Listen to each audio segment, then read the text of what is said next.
I've studied children for over 20 years, and of all the things that I learned, I only wish that I knew this sooner. Children are not little adults. They're not. It isn't helping our kids to see them or treat them as if they were. In fact, it's hurting them. In this video, we'll cover some ways that we've normalized doing this in our society, why it's so bad for our children, and what the root cause of this might actually be. When my oldest daughter was a baby, I was deeply invested in doing the best I could for her. I loved her so dearly. And I read many parenting books. I read many blogs. I listened to many people. I read many experts. So when she became old enough to start eating food, sitting in her little high chair, she started dropping the food on the floor. And according to what I'd read, that you have to begin as you mean to go on. You have to teach them discipline. You can't let them get away with bad manners. So I thought, I can't do wrong by my little girl. I really have to get in there and I have to teach her not to take advantage of me, not to have bad manners, not to think she can get away with throwing food. So I told her no. And of course she looked at me and laughed and did it again. And being a conscientious mother, what did I do? I had to do something. So I took her tiny fat little hand and I flicked it. And she cried and I cried and I held her and I felt so bad and she felt so bad. But I thought, you have to do what you have to do right by your children. Well, the next time I gave her food, guess what she did? She ate and then she started dropping the noodles off the tray. And I flicked her hand again. The next time I gave her food, she did not reach for the food. She pulled her hand back and she looked at me and she waited. And I thought my heart was going to break. I thought there's got to be a better way. It doesn't matter what experts say. It doesn't matter what anyone else says. This is not right. And so instead of giving her food on her tray for her to drop, I gave her noodles one by one. She ate them. And when she started dropping them off the tray, she was done. We got down. No flicking of the hand was necessary.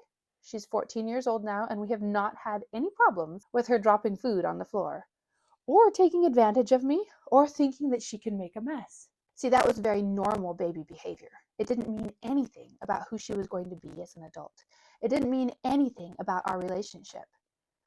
When I could actually see her for who she was and where she was and what she was actually doing, not what I thought she was doing, it was much better for us both than trying to read it through some adult meaning in my mind. Hi, I'm Morgiana Anderson. I'm mom to 8 kids, and I'm passionate about helping mothers who are deeply invested in their kids' mental and emotional health, happiness, and freedom. Not just when they're little, but throughout their lives. Because parenting is the ultimate long game. If that's you, and you also want some health, happiness, and freedom at the same time, you're in the right place. So like and subscribe and stick around. So little kids, we are more like them than we want to admit. We just have a facade over it. We just cover it up and don't acknowledge our childishness. But they are about as like adults as a caterpillar is a butterfly. Essentially, they're the same thing, but developmentally, they're entirely different. They don't see the world like us. They don't experience the world the way adults do. They don't understand the world the way adults do. And when they do things, they're not doing it the way an adult would. And here are some of the ways it's been normalized to push them to be these mini adults. First of all, the easiest one is academically. We all know that academics have been pushed down to earlier and earlier grades in an attempt, they say, to benefit children at later ages. But studies show that that does not actually benefit anyone at a later age. In fact, there are very few key groups that benefit from specific early interventions, but most of them, most groups and most interventions do not help later in life. In fact, they often harm the ability to learn, the willingness to be cooperative, and the connection that is essential for children to grow and learn. So where are kids instead? Well, little children under 7, are experiential learners. They don't need to be thinking about how to analyze something. They don't need to be necessarily learning the whys and wherefores. They're experiencing life in a way that they're gaining knowledge in a way that will never come back to them in the same way. Firsthand, hands-on, eyes on, ears open, They're soaking it in like a sponge. It's not the time to fill them up with facts and figures. Although, because they're good learners, they will take that on like a little sponge. But that's not the essential time for them to learn those things. When my oldest was 5, I did what you do with 5-year-olds, and I taught her how to read. And it was a kicking, screaming fight. She did not want, she loved stories. She loved reading. She was incredibly precocious verbally. She did not want to learn to read. She wanted to play. She wanted to be read too. But I did the right thing by her, and I taught her to read, and she did not read another book by her own choice until she was almost 8 years old, at which time she picked up books and became omnivorous, devouring them. I mean, she read The Lord of the Rings 3 times by the time she was 10 years old. My 5th child turned 7 this summer, and I just started teaching him to read.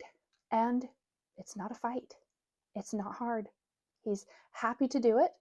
We take a little bit every day, and he's moving along smoothly and easily. And I have no doubt that by the time he's 8, he will be reading happily, confidently, and well capable. Now, I'm not saying this works for everybody. I'm not saying 8 is the time to learn to read. What I'm saying is, in a public school system, it makes sense that if you cannot read, a teacher can't individualize your learning to each of every 20 children. You have to be able to take in information that way. But if you have the luxury of giving your children the gift of time and space to grow according to their own developmental needs, it might not be such a hurry or a rush to force them into academic learning. Now, about being disciplined with school, I'm not saying don't be disciplined, but I'm saying meet your child where they are. And if they're a child, they're not an adult. And what they're doing as a child is not a harbinger of what will come as an adult. Another way we do it is in social situations. The shame that we feel as parents when our children hit or push, or they won't share, or they say mean things, or they tell lies. These are all socially uncomfortable and generally unacceptable things. But depending on where they are, they might also just be very normal developmental child behavior. No reason for shame, no reason to make them the bad guy, no reason to harshly punish or even make a big deal about it. You just teach and move on, and know that the 4-year-old who lies does not turn into a 10-year-old who lies unless you pathologize it and make it a big deal. It's just a stage. They're just going through it. In fact, I wouldn't even go so far as to call it lies. Lies are when you're consciously knowing the truth and making up something with the intent to deceive, usually manipulate. Even 7-year-olds, they have a whole different experience of that than an adult who's telling a lie. A third way we do this is the constant push for independence. I've loved that the American Academy of Pediatrics recently rolled back and said that children under 1 should be sleeping in their parents' rooms. But for so many years, we've had that push for sleep independence early on, for pottying independence, or keeping them in diapers until they can be potty independent. It doesn't have to be one or the other. There's a whole spectrum of growth and development, and that's why we're there, because we are helping them to grow. We're helping them to move toward that, steps at a time, to maturity. Little children need us. They need us to co-regulate, when they're infants, to co-regulate their heartbeats and their breathing. When they're toddlers, to co-regulate their emotions and their social understanding. When they're preschoolers, to co-regulate their experience of the world, their understanding of what's important, and to calm themselves down as they're confronting the bigness of the world. When they're all the way up through teenagers, we're helping them to grow into being adults. We're not pushing them. We're not forcing them. That doesn't work any better than strapping wings on a caterpillar. And one that's kind of uncomfortable to talk about, because I know it comes from a good place, is our tendency to discipline with talking to. Nobody wants to smack their child. Well, we might want to, but it's not really acceptable these days. But instead, we turn to lots and lots of talking to and lecturing. Honestly, small children hear a very small percentage of what you're saying. Like, it sinks in and it makes sense. Even children who can say, yes, I understand, even children who can parrot it back, it doesn't mean to them what it means to you. When you're lecturing, you're talking for your own sake. You're not talking for their sake. They need the hands-on. They need the immediate, quick words, and then they need to be moved out of that situation or have the situation changed. And so us trying to reason with them, trying to give them choices about how to deal with things that they haven't learned how to deal with yet. What do you think is the right thing to do? Well, there's a time for that. But before you get to that time, you have to teach them what the right thing to do is, step by step, so they can develop into their maturity. Patient with where they are, but constantly moving towards maturity. Also, if you're not sure, if you're asking them, what do you think we should do? If you're unsure as the parent and you're not in charge, then in the child, that sets off alarm bells. Who the heck is in charge? Some children become very clingy, and some children go the opposite and they say, fine, I'll be the boss. We think of them as very strong characters, but really what they're saying is, I need someone to tell me how this goes. And if you're not the one to say how it goes, someone has to be running the ship. I might as well step up to it. That's not good for them. We don't want them to be the boss of the ship. They have a different work to do right now. We give our little children too much freedom to scope, too much choice too soon. Oftentimes, they don't even know what their own body is feeling. Haven't you ever seen a little child run outside, or even an older child run outside in cold weather? No, I'm not cold. You see their little lips are purple. Their teeth are chattering. I'm not cold. I don't want to get out of the pool. They don't even know what their own bodies are feeling. They need the time and the space to develop their own maturity without the pressure of being mini adults. It's us as adults abdicating that responsibility and pushing them into it. Authority and power has been so villainized in our modern world. It makes sense that we would never want to exert it on our precious children, and that we want to somehow avoid it, pretend like it has nothing to do with us. But we miss the whole point. They need us to be the adults so they can be the kids. When we recoil from the responsibility and the authority that's inherent in motherhood, even out of the best instincts that make us not want to dominate our children, we force them out of the birthright of their childhood growth for our comfort.